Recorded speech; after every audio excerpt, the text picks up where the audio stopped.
দেশে চলমান অবস্থায় বর্তমান দেশ চলছে নির্দলীয় সরকার ব্যবস্থায়। এতে করে দেশের দুই জনপ্রিয় দল জামায়াতে ইসলামী ও বিএনপির মধ্যে চলছে কথার লড়াই।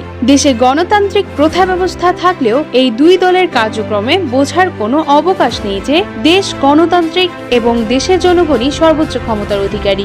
দেশ থেকে স্বৈরাচার বিদায় হওয়ার পর অস্থায়ী সরকার ব্যবস্থা চালুর পর থেকেই বিএনপির তৎপরতা চোখে পড়ার মতো। এদিকে জামায়াতে ইসলামীও বসে নেই। তারা আগামী নির্বাচনে অংশগ্রহণের মাধ্যমে দেশকে জানান দিতে চান দেশের সরকার ব্যবস্থায় কোনো অংশে পিছিয়ে নেই তারা।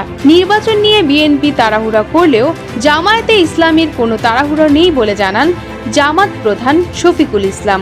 এদিকে বিএনপি চান যত তাড়াতাড়ি নির্বাচন দেওয়া যায় সেদিকে লক্ষ্য রাখতে বলেছেন মির্জা ফখরুল ইসলাম আলমগীর।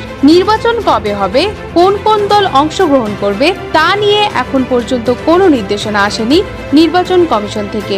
এদিকে আওয়ামী লীগের নতুন পরবর্তী দলনেতা কে হতে চলেছেন এখন পর্যন্ত প্রকাশ করেননি আওয়ামী লীগ দলটি। তবে বেশ আগে ডক্টর মোহাম্মদ ইউনূস বলেছিলেন জনগণের উপর নির্ভর করবে আগামী নির্বাচন। কবে নির্বাচন চান দেশের জনগণ।